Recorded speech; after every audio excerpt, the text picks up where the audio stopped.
Hello, Eddie. Good afternoon, Governor. Good afternoon. Thank you for joining me for today's COVID-19 daily update.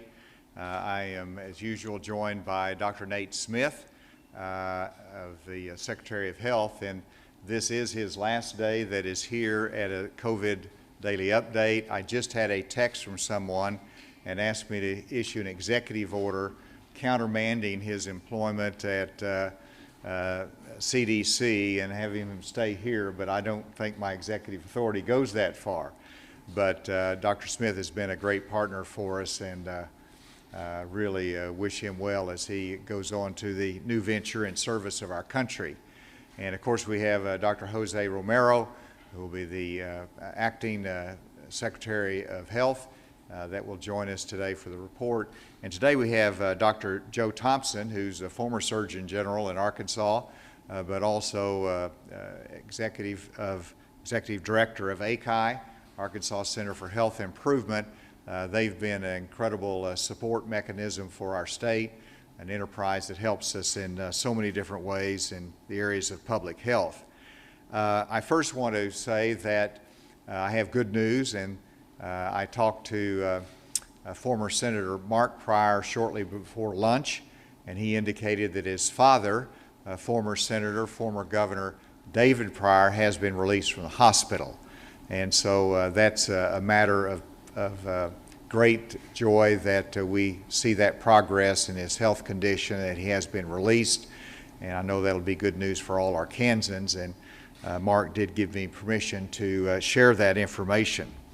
I also have some other good news that's related to, as we have described, the second crisis that we've had in Arkansas, and that is the economic crisis. And the statistics, the information was released today on the state unemployment rate. And the state unemployment rate has declined again from 9.6% in May to 8% here in June. And this is significantly below the national average, which is at 11.1%. So the news that Arkansans are going back to work, that jobs are being created. There are some areas of concern there that we've had some people leave the workforce. That is a concern, but the 8% unemployment rate is good news for Arkansas. And so with that, let me go through the case data today. Yesterday we had 31,114 cases, and today we have an additional 648 new cases. That brings us to 31,762 in cumulative cases. So that's 648 cases. The top counties in new cases were Pulaski County with 68. We had Washington County with 44. Craighead County with 32, Pope County with 30, Benton County with 29, Garland County with 24, Sebastian with 22, and Saline County with 21, with the rest of them being less than 20. We've tested 5,861 over the last 24 hours. Hospitalizations, we've had a decline in hospitalizations of 6 down to 464. In terms of deaths, we've had an additional 12, and as Dr. Smith will point out, that's not within the last 24 hours. That's just some data that's had to be added in this period of time. So that brings us to 353 Arkansans that have died as a result of COVID-19. And then finally, I want to make one announcement today, and that is that with the support, with the leadership of ACI, they have now made available city-level data for COVID cases. And this is something that many municipalities in Arkansas has asked for. It is something that they've worked on. They've accumulated the data. They've got the where this will be up on the website, and after Dr. Smith makes his discussion, I'll have Dr. Thompson come and talk about that in more detail. And I recognize now the extraordinary need for this, And it's fascinating just looking at some of the top counties in terms of percent of the population in a city that has positive cases, cumulative, since the beginning. And it's not always the Fayettevilles or Little Rocks of the world. It is the Higdons and Hinesville and Danville and Belleville and DeQueen that are some of the top cities in terms of percent of their population that have tested positive for COVID, which obviously indicates that we have to make sure that we're mindful, not just in the urban areas, but the rural areas as well, as to the potential of this spread. And I failed to go over our slides here, which is helpful. The number of new cases you can see is down at 600. That's not where we want it to be, but it is better than what it has been in a few days recently. The rolling average, I like the fact that we dropped off some of those high numbers that we've had in the past, and so we have a little bit of a downward trend there that we hope we can maintain. And then the number of currently hospitalized patients is down slightly. We've got, hopefully, as more people recover, that will go down some more. 7-day rolling average of positivity cases is also a downward trend. We hope to be able to increase our level of testing, and we hope that that will continue to be below 10%. And I've asked Dr. Romero to discuss this next week as to how we can increase our testing with some of the challenges we've had with our commercial labs, so we'll be looking at that. And then the final one, I believe, is that one. So, nope, I'm sorry. We have this is the testing facility, which continues to be instructive. As you can see, even though we had over 5,861 tests, which is a lot of tests, you know, our commercial labs is still not quite as high as we would like it to be, and we hope that we can make some progress on that. With that, Dr. Smith, thank you.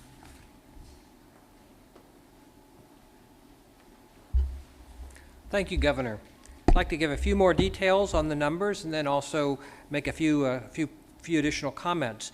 As the Governor has indicated, we've had 648 new cases. 39 of those were in correctional facilities. 609 were in the community.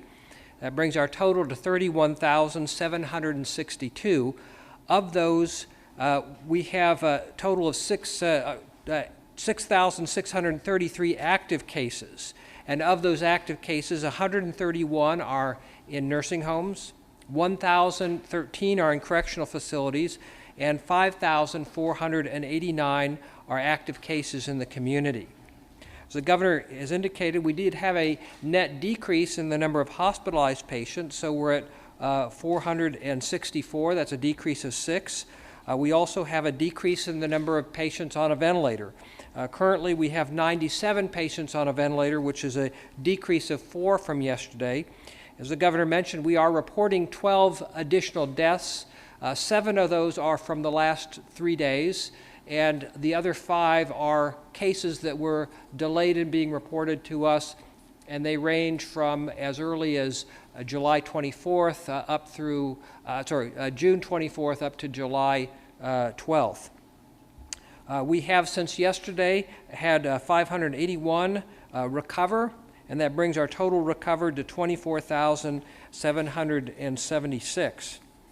The Governor has mentioned that we did have 5,861 tested yesterday, and we are behind on our target for the month.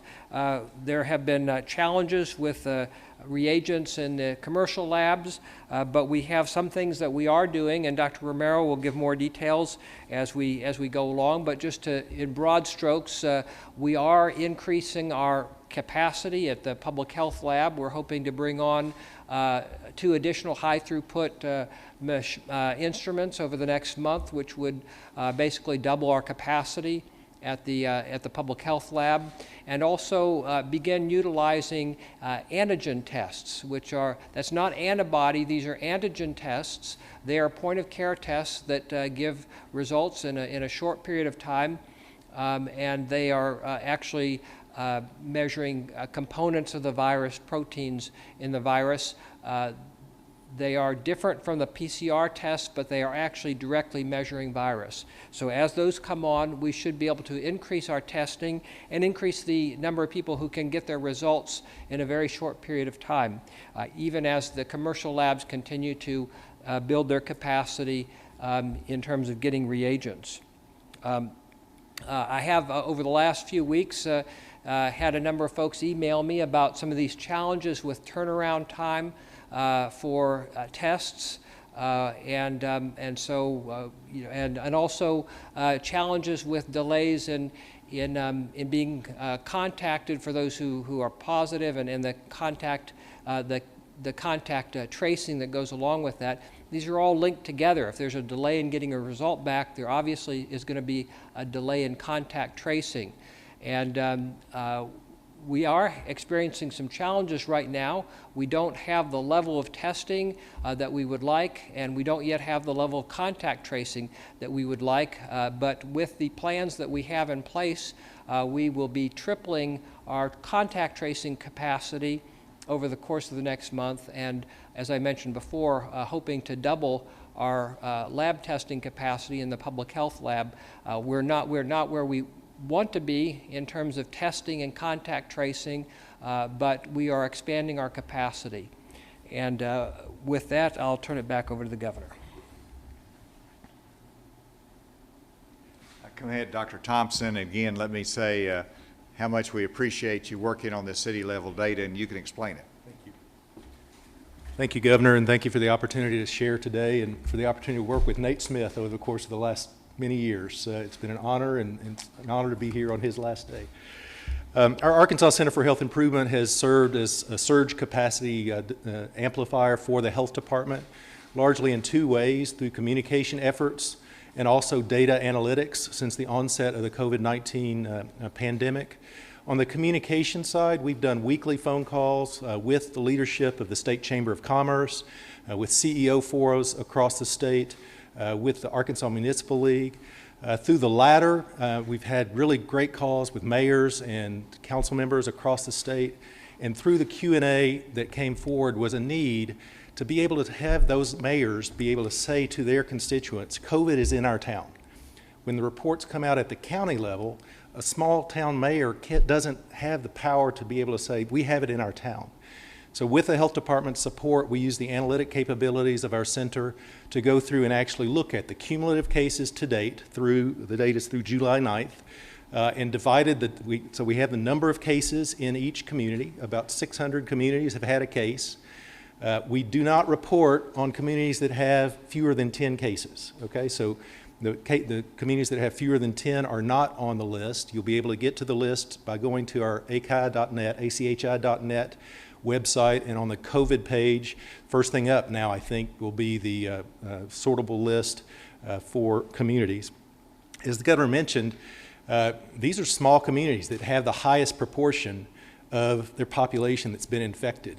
There are 100 communities, plus or minus, ahead of Little Rock that have the proportion of their population that's been affected. Little Rock is actually less than 1%. So this is, I think, valuable information for those local mayors, local elected officials, and others. Our municipal league calls, chamber calls continue. Governor, I will tell you the engagement is spreading as the message gets out and as more people, unfortunately, are affected. And we will look forward to updating these case numbers on a weekly basis, and are working closely with the health department to harmonize the definition of active cases so that at some point in the future we could be able to have active cases per population level in each community. Thank you for the opportunity. Thank you, Dr. Thompson. With that, we'll take any questions.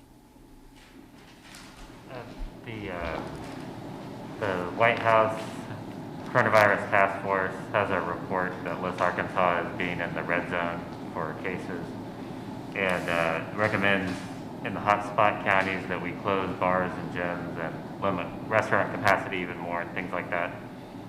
Just wondering what's the reason that to this point you haven't implemented those steps, and if also are there recommendations in the reports that we are implementing or we have plans to implement?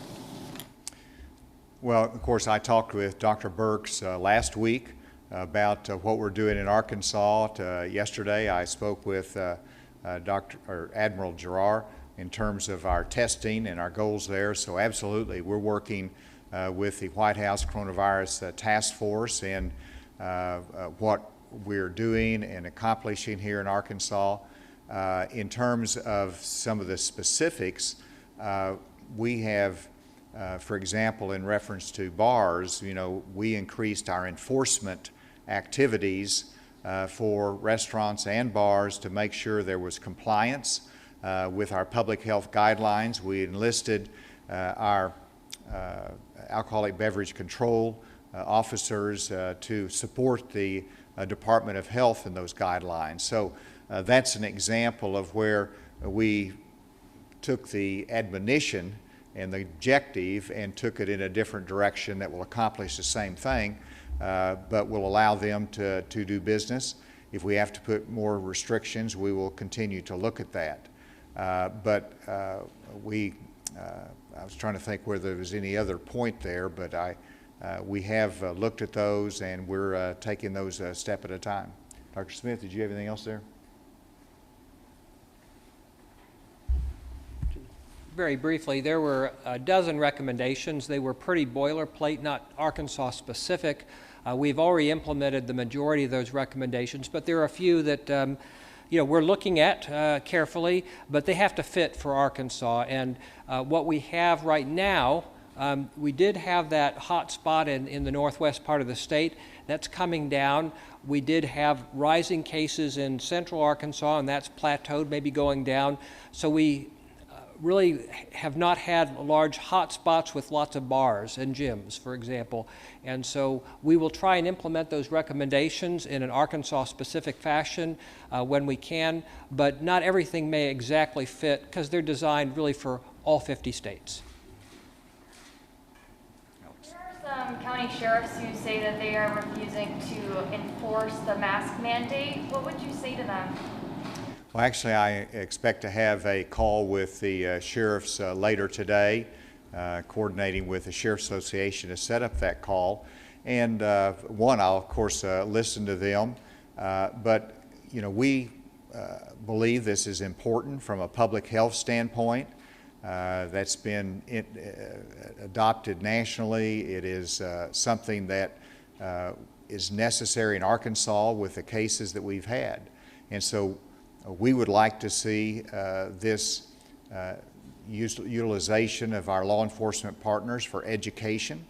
As the executive order provides, there's not any enforcement provision that allows any kind of imprisonment. It is a warning and that has to be given, and then secondly, there could be a citation for a fine. But all of these decisions in terms of enforcement are subject to local priorities, and that is a prerogative of the sheriff. It is the prerogative of the local police department to set their enforcement priorities. And so I defer to them on that, but it is an option that they can utilize to educate, to enforce, and to make sure that we all stay healthy in our communities. Leslie. Question. So some of these school districts in places where there's a high rate of infection, why can't they make their own decisions based on their school board and their people, whether to go online rather than all online, rather than to have in-person education? I mean, why is there a one-size-fits-all for every? Well, there's not a one-size-fits-all solution for every district. That's not the case. In fact, there's some state guidelines that are provided and assistance that's provided to the local school districts, and they make a lot of the local decisions at that level, as it should be. I hope to have next week we'll have Secretary Key here to delve into more of the education issues, but you know, what we have said is that we want to have school to start. We've delayed it 2 weeks so everybody can listen more to their community. They can talk to their teachers. They can get their health plans in place. And so they have time for that. We have time to work on everyone fighting hard to get our cases down and to avoid the community spread. And let's start school. I think it is very important for our children in one of the safest environments in the schools. We want to make sure it's safe for everybody. But you know, we recognize that there's got to be a plan for in-classroom instruction, and there has to be some options for online instructions. Within that, there is flexibility, but we want to work with them and make the right decisions for our children and our teachers. Is there a threshold, though, in the numbers that would make you dial back on schools opening up? And especially, too, because we've seen in these congregate settings, this thing tends to blow up, and I would assume school is kind of looked at in the same way, with people just sort of on top of each other hours part of the day. So I guess, is there sort of a magic number or just sort of a ballpark number that you'd look at to where maybe you would back off of reopening school? You know, in this business of fighting COVID, one, you can't get cocky because where you see it going well one day, the next day it's not going well. So there's not any arrogance here. There's not any magical solution. It is just simply hard work every day and doing the right thing. But whenever you look at whether it is, you know, our state workers having to go out there and meet with the public for filling out unemployment and making sure that those services are provided, or whether it's our state police that has to deal with motorists on the highways, or whether it is the private sector, whenever the workers are having to go out and work in essential industries to provide us the electricity that we have. In every instance, there's dealings with the public and there's risk associated with doing work. And so there's no one that would say that it's going to be risk, you know, there's not going to be any risk associated with opening schools, but is there a low enough risk that we can start? And my judgment is that right now, let's go to school. That is the best thing to do. Obviously, if things change, we take another look at it. And we'll continue. There's been a great partnership between the Department of Health and Education to looking at this, and we'll continue to. Any legislators that have indicated they want to express their disapproval of the mask mandate? And have they actually explained how they would do that? Because I presume you're not going to call a special session to do that. Well, I mean, I've heard from legislators that did not like the statewide mandate for masks, and that's what's beautiful about our country. We can, there's a lot of different viewpoints out there. I have to be in the position as governor to make a decision, and I made a decision. And I know that it'll be second guessed. I know that they are likely to have hearings that will discuss this, and they can call witnesses to it, and you know, they can vet it out. You know, I don't know what steps they will take, but there's a lot of support in the legislature for the executive order that was entered. There's some that do not like it, and that's just the nature of the different opinions that we have in our country, and it's reflected in the legislature. Thought through if, I guess somebody mentioned there's a possibility they could meet without convening a special session and pass a resolution of disapproval. If you were presented with the resolution, you thought through what you'd do with that? I haven't thought through with that, and so I don't have any answer for that. Yes? What do you think the consequences will be for our state to have this testing struggle and then the delays with the contact tracing?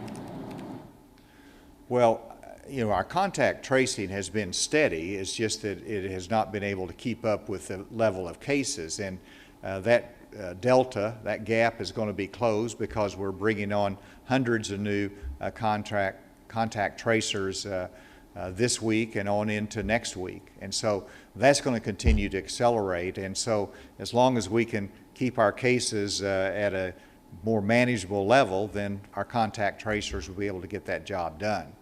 In terms of the testing, we're working on that every day, both in terms of our ability within the state to do testing.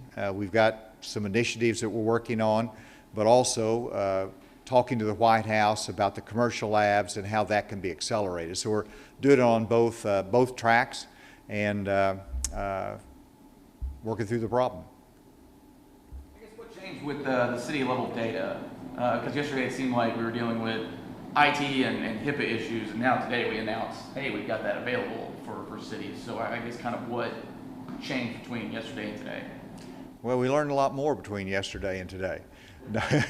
ACI has been working on this with the Department of Health. Obviously, the data is important for them. In terms of the HIPAA, it's my understanding that the concern was that we don't give information out that will lead anyone to one particular person and their identity. And so that's why the decision was made to not put out the data if there's fewer than 10 positive cases in one city. If there's more than 10, then there's a degree of anonymity there that will assure that HIPAA is not violated. Dr. Smith and Dr. Thompson, if you want to add anything to that. Absolutely. We have been partnering very well with ACI, and basically they've lended their analytic support to be able to do those analyses, so we can continue to prioritize our analytic capability on the things that we've been doing and the directions that we need to expand. This has really helped us a lot, but also, you know, that solution of not reporting those with fewer than 10 cases is a solution there. So we're very happy in this partnership we're able to overcome both of those obstacles and make this available. Let's go remotely. Is there any question remotely? Yeah, Governor, this is Andrew with AP. On the masks enforcement part of this, is there any concern, if you're deferring to local law enforcement on this, is there any concern that there might not be enough buy-in from local law enforcement to make enforcement effective on this? And is state police, are they going to be enforcing this as well as local law enforcement? Are they playing a role? I see this as a local issue that it's the county sheriffs, but it's also probably just as significantly the city chiefs of police and the city police officers that you know, have a role to play, and they will be acting based upon the direction of their mayor, the city council, and the local priorities.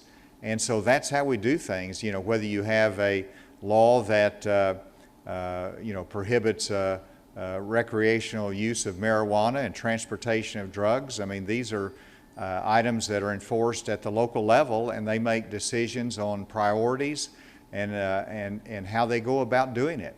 Our guidelines are, and I also have really not any doubt but that Arkansans are going to respond to this. They have already through the education process. You know, the step of making it a statewide mandate just addresses the small percent of people that you know, have been hesitant or have been unaware of this, and hopefully that will increase based upon this statewide mandate that emphasizes the health benefits from doing it. Any other thing remotely? Governor, yes, a question for Dr. Smith, please. And I'll start by just saying thank you to Dr. Smith for the educating answers over the last several weeks. I'm sure people join me in that. Dr. Smith, I had a listener call about the reporting of positive cases, and the question was this: if someone is reported as positive and then they go back and retest 2 to 3 weeks later and they are still positive, is that treated as a new case or is it linked to the original positive case? No, if someone's retested and they test positive more than once, we only count that once. We have, as the data comes into our database, we deduplicate. That's why sometimes there is a delay between when those results are received and when they enter our database. So we want to make sure we deduplicate them, you know, to the extent possible. Basically, we don't want someone in our database twice. Now, as time goes on, there may become evidence that someone could be infected more than once. So far, we've not seen that. And if someone tests positive a second time, it's usually because they're continuing to shed virus. And that shouldn't be counted as a case more than once. So the short answer is no. We deduplicate those so we don't have the same person counted as a positive more than once.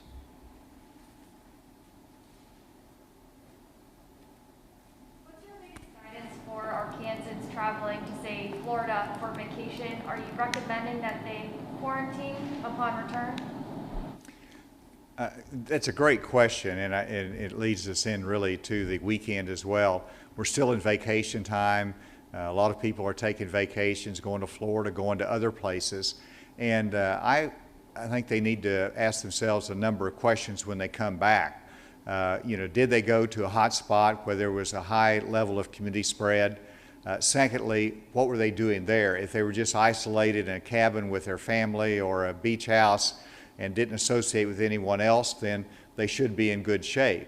But depending upon what they did, as they come back from one of those hot spots, they ought to consider whether they should be tested and whether they should talk to the Department of Health about testing or whether they should be quarantined. Dr. Smith, that's a really good question. And I want to also add, you can come up, but this weekend, I just want everybody to pay attention. It's hot out there, but we're going to be going to the lake. We're going to be doing different things outside. We're going to want to get out of the house. Just remember that we still have a lot of areas in fact, all over Arkansas in which we have community spread, and we need you to be careful, to wear your mask, to socially distance, and to make sure that we follow the guidelines this weekend. Governor? Sorry, I agree 100% with what the governor said. We're at the point in the epidemic where it's less an issue where you go, more an issue what you do when you get there. And really we should try and avoid large groups and continue to maintain physical distancing, wear masks in public, especially when that physical distancing cannot be maintained consistently. And that's true whether you stay here in Arkansas or whether you go visit someplace else. It's really what we're doing when we're there and not so much where we're going. And I heard another question remotely. Governor, one more question. Craig Cannon, 4029. And so the unemployment number is, good to go down to 8%. We were at the unemployment office this morning, and I mean, there's a very long line of frustrated folks having trouble with their claims still. They're having trouble, they're having to go in person to show an ID, they said. Is there any way to maybe prove that identity online? Just a lot of questions about unemployment and the process right now. It's very slow. And then one other quickie is that the eviction moratorium, on the federally related properties ends at the end of the month. You've asked landlords to have some sympathy, but is there anything else you can do possibly to help these folks? In terms of the question on the landlords, we continue to monitor that. We have made sure that there's money in rental assistance programs and making sure that that's available. The first part of the question, again, Craig, was in relation to the unemployment lines. And let me just tell you that we've had a segment of our unemployment claims and our pandemic unemployment claims that have been marked as not having accurate information or potential fraud in there. And so those are the ones that we're having to work through, and it could be those that are having to show their correct identity or to correct the information that's in the system. And so we're trying to work through that. I know they're devoting a lot of resources to it. For some that are just caught up in an error in the application or in the system, you just have to be patient to get that. For others that there's some other problem there, they just got to sort through it, because we don't want to lose taxpayers' money because of we're not paying enough attention on the fraud side as well. So it's a balance there, and hopefully we can pick up on that short backlog of those that have questions raised on their applications. Final question. I guess also too in regards of unemployment, did we see any certain industries seeing a better bounce back than others? Well, we've seen the healthcare industry is one of them that bounced back because they had to lay off, and then they brought those back on. We've also seen in the hospitality industry that as we opened up more, and there's been people are getting out to our state parks, going to different events. Our hospitality industry has picked up as well. But we've got a lot more work to do, even though that's a great deal of progress below the national average. There's still too many that are unemployed. We want to make sure that those job opportunities are available for them. Thank you all very much.